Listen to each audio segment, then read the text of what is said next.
Normality of mixture. तो normality of mixture की equation क्या हो जाएगी, ठीक है, N1V1 प्लस में N2V2 प्लस में N3V3, ऐसे चलती रहेगी डॉट डॉट डॉट, ठीक है। नॉर्मलिटी n मतलब n तक, n टर्म तक, V1 प्लस V2 प्लस में V3 कंटिन्यूस। तो हमें नॉर्मलिटी n का मतलब नॉर्मलिटी ऑफ मिक्सचर, तो नॉर्मलिटी, ठीक है, n, तो निकालेंगे तो क्या लिखेंगे, N1V1 प्लस में N2V2 प्लस में N3V3 अपॉन में। अब अगर दो टर्म है तो दो तक, तीन दे रखी हो तो तीन तक, या चार दे रखे हो तो चार तक, ऐसे कंटिन्यू कर देंगे आगे, जैसे कि हमने मोलरिटी में किया था, ठीक है। मोलरिटी में बस n की जगह क्या था, m था, बाकी सारी चीजें वही है, ठीक है। और अपॉन में क्या आ जाएगा, V1 प्लस में V2 प्लस में V3 plus dot dot dot, ठीक है। दो टर्म है तो दो तक डिफाइन करेंगे, तीन तक तीन तक कर देंगे, चार दे रखी हो तो चार तक कर देंगे, ठीक है। तो और इसको हम, ठीक है, कैसे लिख सकते हैं, नॉर्मलिटी ऑफ मिक्सचर, तो मैं यहाँ क्या लगा दूं, समेशन लगा दूं, ठीक है। और एन आई और वी आई, ठीक है। एन आई मतलब आई की वैल्यू तो 1 2 3 कुछ भी हो सकती है, अपॉन में, ठीक है। नीचे क्या है, समेशन, और ये क्या हो जाएगा, वी आई, ठीक है, समेशन वी आई, क्योंकि नीचे क्या है, वॉल्यूम है, और ऊपर क्या है, नॉर्मलिटी और वॉल्यूम दे रखा है। तो ये हमारे पास नॉर्मलिटी ऑफ मिक्सचर का क्या हो गया, फार्मूला हो गया, ठीक है। तो जैसे क्वेश्चन करवा देता हूँ साथ में, तो पता चल जाएगा आपको, ठीक है। देखिए क्वेश्चन है कि 200 ml, ठीक है, ऑफ 0.1, ठीक है, normality of HCl, 100 ml of 0.5, ठीक है, normality of HCl is added, calculate it the final normality. और हमें क्या बतानी है, कैलकुलेट करके बताना है कि फाइनल नॉर्मलिटी क्या आएगी। तो देखो आपके पास में दोनों चीज, नॉर्मलिटी दे रखी है, वॉल्यूम दे रखा है, फिर से नॉर्मलिटी दे रखी है और वॉल्यूम दे रखा है, तो दो टर्म दे रखे हैं। तो फाइनल मोलरिटी पूछा है, तो मिक्सचर पूछा है, ठीक है, कैलकुलेट द फाइनल नॉर्मलिटी। तो हम इसको कैसे सोल्व करेंगे, ठीक है, नॉर्मलिटी ऑफ मिक्सचर, तो दो टर्म दे रखे हैं, तो दो, तो इस फार्मूले को एक्सपेंड कर लेंगे, कहाँ तक, दो तक कर लेंगे। तो क्या लिखेंगे, N1V1 प्लस में N2V2 अपॉन में, ठीक है, V1 प्लस में V2, अब पुट कर देंगे। N1 क्या है, ठीक है, 0.1, ठीक है, तो 0.1, V1 क्या है, 100 ml, तो इनटू में 100 प्लस N2 क्या है, 0.5, और V2 क्या है, ठीक है, 100, तो इनटू में 100, और अपॉन में V1 प्लस में V2 वो कितना है, 100 प्लस में 100, तो 100 प्लस में 100, ठीक है। और सोल्व कर लेते हैं उसको, तो इसको मल्टीप्लाई करेंगे तो कितना होगा, ये 10, ठीक है, 10 प्लस में, और ये कितना हो गया, 50, और अपॉन में 200, तो ये हमारे पास क्या आ गया, ठीक है, 60 अपॉन में 200, ये हमारी क्या आ गई, फाइनल नॉर्मलिटी आ गई, ये हमारी क्या आ गई, फाइनल नॉर्मलिटी आ गई। तो मिक्सर दे रखा होगा तो हमें कंप्लीट डाटा दे रखा होगा, तो फाइनल नॉर्मलिटी हम ऐसे निकाल सकते हैं। बोलिए बेटा, कर लोगे, यस सर। ठीक है। तो ये नॉर्मलिटी यहाँ खत्म हो जाता है। फिर आज हम नया टॉपिक पढ़ेंगे अगला, अब फॉर्मलिटी, ठीक है, फॉर्मलिटी देखिए,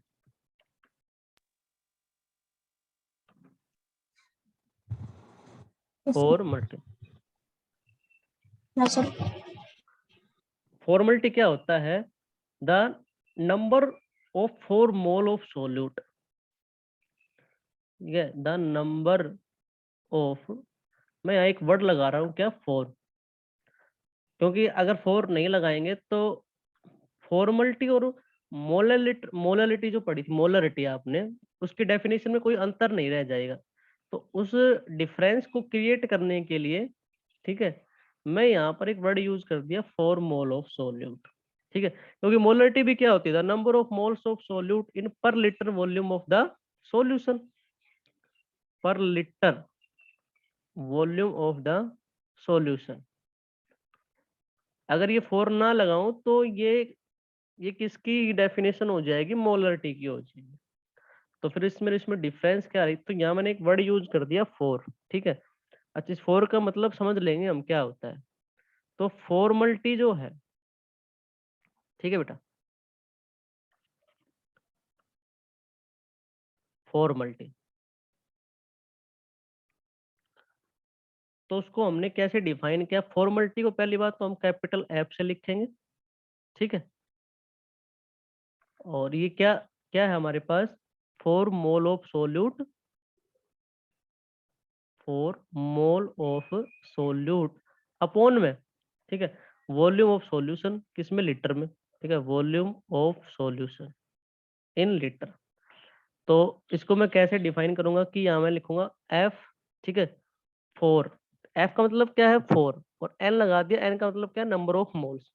ठीक है, एफ का मतलब तो क्या है 4 मोल, और मतलब इस पूरे का मतलब क्या हो जाएगा, एफ और नीचे एन लगा दी, इस पूरे का मतलब क्या है 4 मोल ऑफ सोल्यूट। और नीचे क्या है, वॉल्यूम है आपके पास सॉल्यूशन की है, वो किस में है, लीटर में। तो वीएल लिख दिया मैंने, वॉल्यूम है सॉल्यूशन की, किस में है, लीटर में। अच्छा, अब ये एफ है तो इसका मतलब यहाँ 4 मल्टी वाला है, अगर ना लगाएं तो मतलब क्या हो जाएगा, ये तो नंबर ऑफ मोल्स होता है, नंबर ऑफ मोल्स तो, और अपॉन वॉल्यूम सॉल्यूशन लीटर, ये किसकी डेफिनेशन हो जाती है, मोलरिटी की। ठीक है, बात वही है, लेकिन दोनों में डिफरेंस है, वो क्या है अभी आपको समझ में आ जाएगा। देखिए, तो नंबर ऑफ मोल्स को हम कैसे खोलते हैं, वेट ऑफ सोल्यूट अपॉन में मोलिकुलर मास या फार्मूला मास। तो यहाँ भी वही अप्लाई करेंगे। ठीक है, तो यहाँ मैं लिख देता हूँ कि एफ एन है जो, वो क्या होता है आपके पास में, मतलब एफ का मतलब तो क्या, 4 मोल ऑफ सोल्यूट, और सोल्यूट क्या होता मतलब नंबर ऑफ मोल क्या होते हैं, वेट अपॉन में मोलिकुलर मास। ठीक है, तो यहाँ किसका ले रहे हैं, सोल्यूट का। तो हम क्या लिख देंगे कि weight of solute, weight of solute upon में फार्मूला मास, अपॉन में फार्मूला मास। तो वेट ऑफ सोल्यूट को तो मैं रिप्रेजेंट कर दूंगा डब्ल्यू से, और फार्मूला मास को मैं किससे कर दूंगा, एफ एम से। ठीक है, तो यहाँ फार्मूला मास लिया है, मोलरिटी में हम क्या लिखते हैं, मोलिकुलर मास। ठीक है, तो अवर आल, अब इस ये वैल्यू जो एफ एन की निकाली यहाँ पुट कर देंगे, इसमें पुट करेंगे तो क्या हो जाएगा। ठीक है, अब यहाँ मैं पुट कर देता हूँ इसके अंदर। ठीक है, तो फोर मल्टी बराबर, ठीक है, इसके अंदर हम पुट करेंगे, तो पुट करेंगे तो क्या हो जाएगा, वेट अपॉन में फार्मूला मास, अब इनटू में वॉल्यूम ऑफ सॉल्यूशन किस में है, लीटर में। ये हमारे पास आ गया क्या, फॉर्मलिटी। ये हमारे पास क्या आ गई, फॉर्मलिटी। अब बात आती है कि फिर ये डिफरेंस क्या रह गया, क्योंकि तो ये जो एफ एम जो है ना, ठीक है, ये है हमारा मोलिकुलर मास ही होता है। ठीक है, ये हमारा क्या है, मोलिकुलर मास ही होता है, लेकिन ये कैसा होता है, ऑब्जर्व। ठीक है, ये कैसा होता है, ऑब्जर्व होता है, जो कि हम निकालते हैं किससे, एक्सपेरिमेंटली डाटा होता है। ठीक है, एक्सपेरिमेंटली, एक्सपेरिमेंटली। तो ये जो है आपके पास में, ठीक है, ये एफ एम जो है ये मोलिकुलर मास ही है, लेकिन ये कैसा होता है, ऑब्जर्व किया हुआ होता है, किससे, एक्सपेरिमेंट द्वारा ऑब्जर्व किया हुआ होता है। ठीक है, तो इसको याद रखना, एफ एम क्या है कि मोलिकुलर मास है, ऑब्जर्व है कैसा, एक्सपेरिमेंटली। तो फॉर्मेलिटी क्या होगी आपके पास में कि 4 mole of solute upon volume of solution किसमें, लीटर में। ठीक है, तो 4 मोल ऑफ सोल्यूट था मतलब एफ एन, तो वो क्या होता है भाई, मोल तो वही होता है कि वेट अपॉन में मोलिकुलर मास, लेकिन हमने क्या लिखा, वेट अपॉन में यहाँ फार्मूला मास, वेट अपॉन में क्या लिखा, फार्मूला मास। तो वेट अपॉन फार्मूला मास, तो यहाँ फार्मूला मास मैंने क्या बताया कि मोलिकुलर मास ही होता है, फार्मूला मास क्या होता है, मोलिकुलर मास ही होता है, लेकिन ये ऑब्जर्व होता है, जो कि कैसे निकाला जाता है, एक्सपेरिमेंटली निकाला जाता है। ठीक है, तो फॉर्मेलिटी बराबर क्या था, ठीक है, formula of solute upon volume of solution किसमें, लीटर में। तो फॉर्मूला ऑफ सोल्यूट की वैल्यू हमने पुट कर दी, वेट अपॉन में formula mass into volume of solution किसमें, लीटर में। तो ये टर्म समझ में आ गई फॉर्मेलिटी, बताइए, बोलिए बेटा। Yes sir. ठीक है, अब रिलेशन पढ़ेंगे कि फॉर्मेलिटी और मोलरिटी में फिर रिलेशन क्या है। ठीक है, relation between formality and molarity, relation between formality and, बेटा म्यूट कर लो जिसका नहीं है, मोलरिटी। ठीक है, तो अभी फॉर्मेलिटी हमने निकाला, फॉर्मेलिटी क्या होता है, ठीक है, वेट अपॉन में formula mass into volume of solution किसमें, लीटर में। तो मैंने क्या बताया, फार्मूला मास जो है यहाँ क्या है, कैसा होता है, ऑब्जर्व होता है। तो मैं इसको क्या लिख दूं, वेट अपॉन में ऑब्जर्व। ठीक है, मोलिकुलर मास है ये, लेकिन कैसा है, ऑब्जर्व है। ठीक है, कैसा है ये, ऑब्जर्व है। बेटा म्यूट कर लो विनय।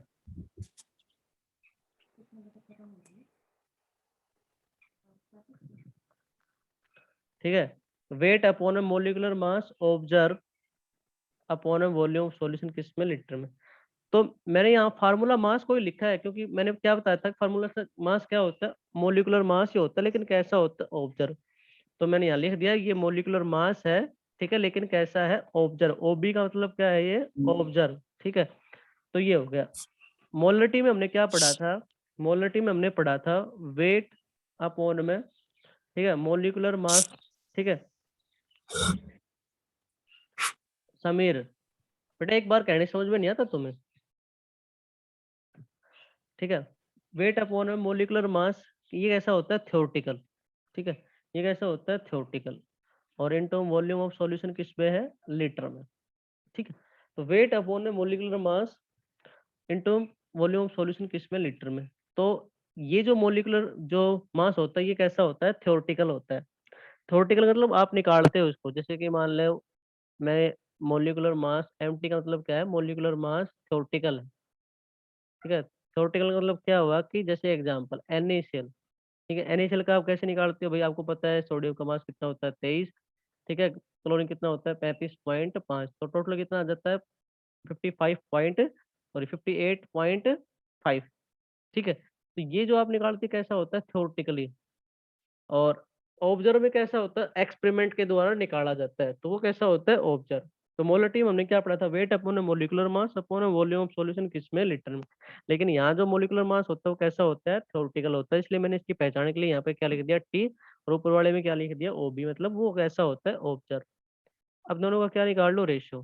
ठीक है, फॉर्मलिटी अपॉन में मोलरिटी, दोनों की वैल्यू पुट कर दो, क्या है, वेट, ठीक है, molecular mass observe volume of solution किसमें, लीटर में, अपॉन में वेट, मोलरिटी क्या है, ठीक है, मोलिकुलर मास थ्योरेटिकल, इनटू में वॉल्यूम ऑफ सॉल्यूशन किसमें है, लीटर में।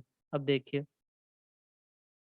ठीक है, वेट से वेट कट गया, और वॉल्यूम ऑफ सॉल्यूशन लीटर से volume of solution litre cut गया, बच गया क्या भैया आपके पास में, तो अब आपके पास में वैल्यू आ गई अब, मोलिकुलर मास थ्योरेटिकल अपॉन में मोलिकुलर मास ऑब्जर्व। क्योंकि फोर्थ टर्म थी कहाँ चली गई, ऊपर, और ये सेकंड टर्म थी, तो ये क्या आ गई, नीचे। क्योंकि आपको पता है दूसरी तीसरी टर्म कहाँ रहती है, नीचे की साइड में, और पहली और फोर्थ टर्म कहाँ रहती है, ऊपर। तो molecular mass theoretical upon molecular mass observe, ये जो वैल्यू होती है बेटा, ये पूरी वैल्यू बराबर होती है किसके, आइटा के। ठीक है, आइटा क्या है इसको, और आइटा को हम कहते हैं यहाँ पर वॉन्ट ऑफ फैक्टर। ठीक है, क्या कहते हैं, want of factor. Want of factor क्या होता है, रेशियो होता है किसका, थ्योरेटिकल मोलिकुलर मास अपॉन में मोलिकुलर मास किसका, ऑब्जर्व। इसको हम क्या कहते हैं, वॉन्ट ऑफ फैक्टर कहते हैं, जिसको आई से रिप्रेजेंट करते हैं। अब इस पूरी टर्म की जगह में क्या क्या लिख दूंगा, आई लिख दूंगा। तो हमारे पास टर्म क्या चल रही थी बेटा, ठीक है, फॉर्मलिटी अपॉन में मोलरिटी, और इस पूरी टर्म की जगह ये किसके बराबर हमने सोल्व किया, किसके बराबर आई, एम टी अपॉन में एम ओ बी, मतलब molecular mass theoretical upon molecular mass observe. और इसके पूरे की जगह हम क्या लिख सकता हूँ, आइटा, क्योंकि आइटा यही होता है, और इसको हम क्या बोलते हैं, वॉन्ट ऑफ फैक्टर। तो मैंने यहाँ क्या लिख दिया, आइटा। अब इसको थोड़ा और सिंप्लीफाई करेंगे तो क्या लिख दूंगा, फॉर्मलिटी, तो ये मोलरिटी इसके मल्टीप्लाई में आ जाएगी, तो आइटा इंटू में मोलरिटी। ठीक है। तो ये टर्म, ये इक्वेशन आ गई, रिलेशन ये आ गया हमारे पास, formality is equal to eta into में मोलरिटी, ये रिलेशन आ गया। ठीक है, तो बोलिए बेटा क्लियर है या नहीं, कोई टर्म दोबारा से बतानी हो, कोई चीज डाउट रह गया हो, कहीं समझ में नहीं आई हो तो बोलिए, बोलो बेटा। आ गया तो फिर आगे चलते हैं, कंटिन्यू करते हैं। सर एक बार दोबारा समझा दो। ठीक है, देखिए रिलेशन करना था फॉर्मलिटी एंड मोलरिटी में। तो फॉर्मलिटी अभी हमने कैलकुलेट किया, फॉर्मलिटी क्या होता है भाई, वेट अपॉन में formula mass into volume of solution, किसमें, लीटर में। तो फार्मूला मास मैंने बताया कैसा होता है, ऑब्जर्व मोलिकुलर मास होता है। तो मैं यहाँ समझने के लिए क्या लिखता हूँ कि मोलिकुलर मास ही, लेकिन कैसा है, ऑब्जर्व है। ठीक है, मोलिकुलर मास कैसा है, ऑब्जर्व ही है। अच्छा, मोलरिटी क्या होती है, weight upon A molecular mass into volume of solution, litre. अब होता तो ये भी मोलिकुलर मास ही है, लेकिन यहाँ ये कैसा होता है, थ्योरेटिकल होता है। ठीक है, तो थ्योरेटिकल तो हम निकाल भी सकते हैं, कि जैसे कि एग्जांपल लेके बताया मैंने किसका, NaCl का।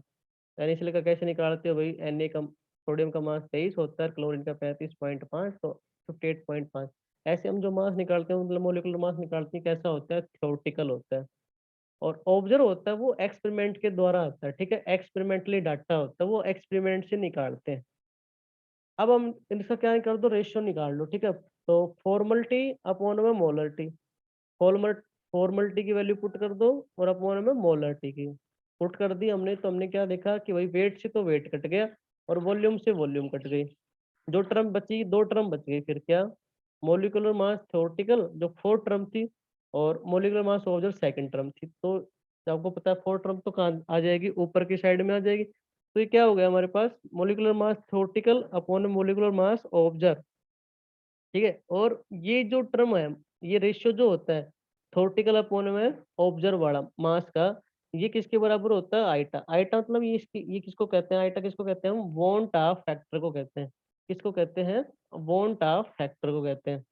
वॉन्ट ऑफ फैक्टर को आई से डिनोट करते हैं। तो मतलब अब हम इस पूरे की जगह क्या क्या लिख सकते हैं, आइटा लिख सकते हैं, आई लिख सकते हैं।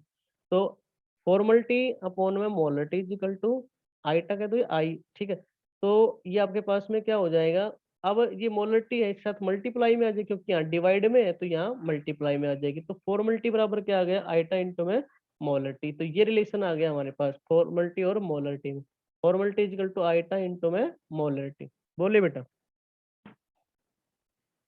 Yes sir. यस ठीक, sir.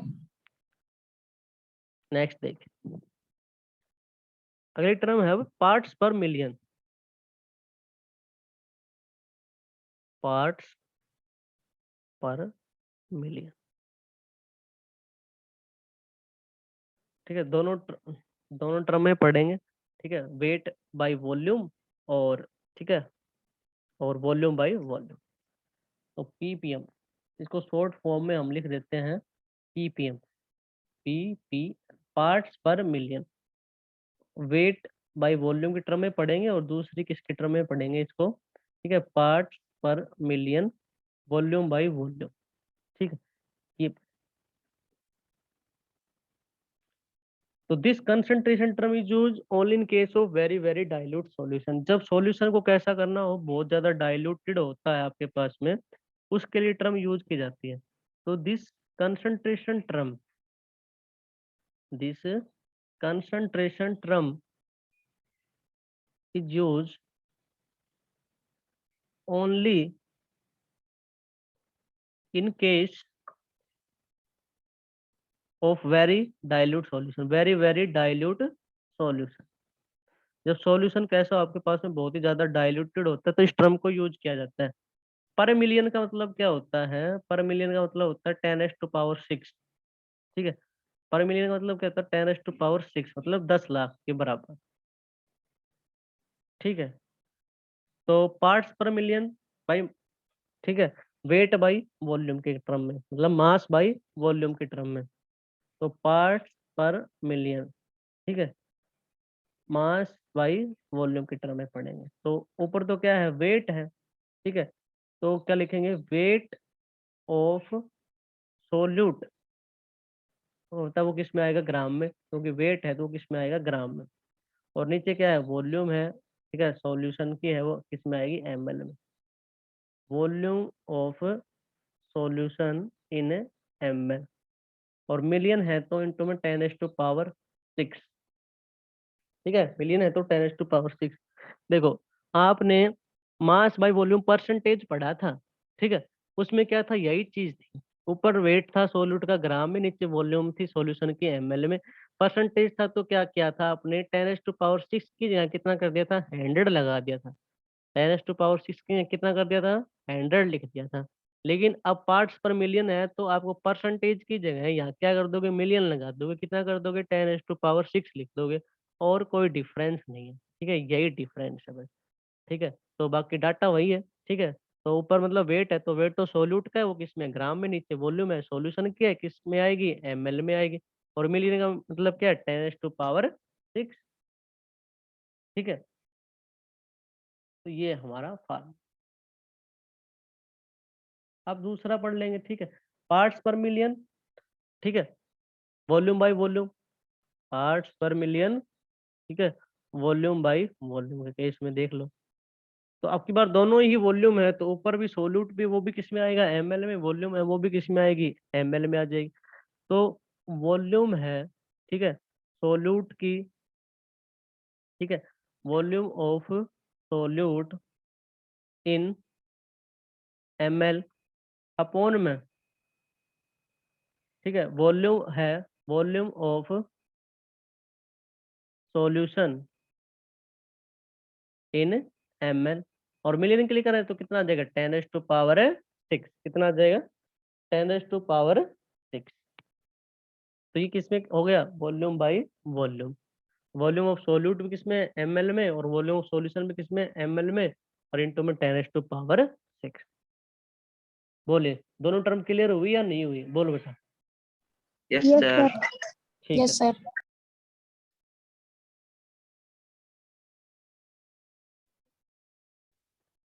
Mass by mass percentage. तो मास बाय मास परसेंटेज को हम किसे डिनोट करेंगे, W/W।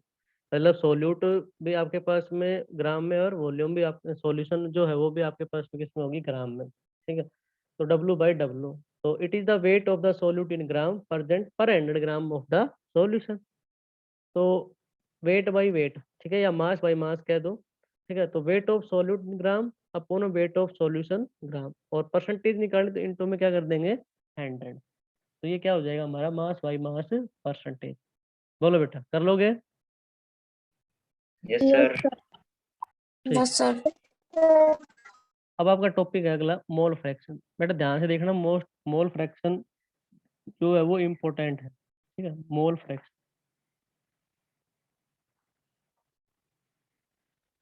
क्योंकि इसकी जो न्यूमेरिकल है वो मिक्सअप में आते हैं, जैसे नॉर्मलिटी मोलरिटी, तो इसको ध्यान से समझना आपको। मोल फ्रैक्शन को हम डिनोट करते हैं एक्स। ठीक है, मोल फ्रैक्शन को हम डिनोट करते हैं किससे, एक्स। जैसे कि मान लो आपके पास में एक बिकर है बेटा, ठीक है, और उसमें दो कंपोनेंट है, एक ए कंपोनेंट और दूसरा क्या है, बी। और सॉल्यूशन कैसे बनता है आपको पता है, सॉल्यूशन कैसे बनता है, ठीक है, सोल्यूट और सॉल्वेंट से। तो मान ए क्या है आपके पास में, सोल्यूट है। ए क्या है, सोल्यूट है, और बी क्या है, सॉल्वेंट। ठीक है, तो टोटल अगर नंबर ऑफ मोल्स, ये क्या है, अब मान लो ये क्या है, ए क्या है, नंबर ऑफ मोल्स हैं किसके हैं, सोल्यूट के। ठीक है, ए क्या है, नंबर ऑफ मोल्स है किसके हैं, सोल्यूट के। और बी क्या है, नंबर ऑफ मोल बी है किसके हैं, सॉल्वेंट के। ठीक है, तो आपको टोटल निकालना हो, सॉल्यूशन निकालना हो तो number of moles of total निकालेंगे, number of moles of total. ठीक है, तो टोटल नंबर ऑफ मोल्स कैसे आएंगे, जब आप दोनों को ऐड कर दोगे। टोटल तो कैसे आएगा, जब दोनों को ऐड कर दोगे, एन ए प्लस में एन बी। ठीक है, एन ए क्या है, ये नंबर ऑफ मोल्स हैं किसके हैं, सोल्यूट के। बी क्या है, नंबर ऑफ मोल है किसके हैं, सॉल्वेंट के। अच्छा, अब हम पढ़ेंगे भाई मोल फ्रैक्शन फिर है क्या। तो ये रेशियो होता है आपके पास में, it is the ratio of moles it is the ratio of moles of the given component of the given component to the total number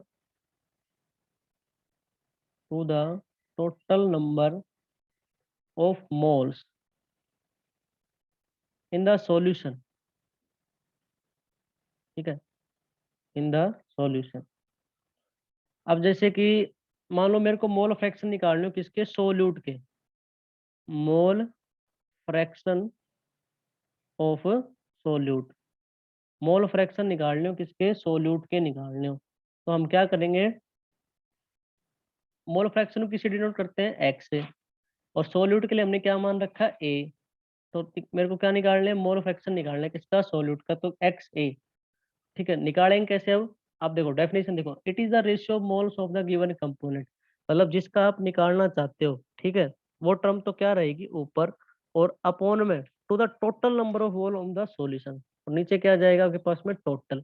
अब जैसे मेरे को सोल्यूट के निकालने हैं, तो सोल्यूट के निकालने तो ऊपर तो क्या आएगा, solute, number of mole of किसके, सोल्यूट के, एन ए, ठीक है, और अपॉन में क्या आ जाएगा, टोटल, ठीक है, टोटल, टोटल कितना है, एन ए प्लस में एन बी, टोटल क्या है, एन ए प्लस में एन बी, तो ये किस क्या हो गया, मोल फ्रैक्शन हो गया किसका, सोल्यूट का।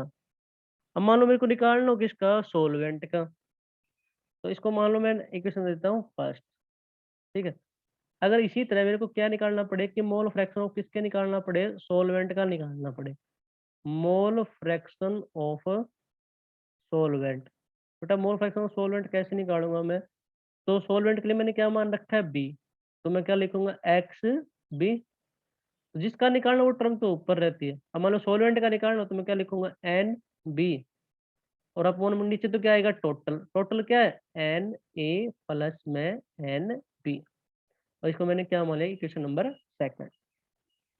ठीक है, अब देखिए फ्रॉम फर्स्ट एंड सेकंड से, फ्रॉम फर्स्ट एंड सेकंड से, तो एक्स ए प्लस में एक्स बी ऐड कर दिया, तो ये वैल्यू किसके बराबर आएगी, 1 के बराबर आएगी। ठीक है, किसके बराबर आएगी, 1 के बराबर आएगी। तो जो सम होता है ना, फ्रैक्शन का जो सम आएगा, the sum of fraction of all the component, the sum of fraction of all the component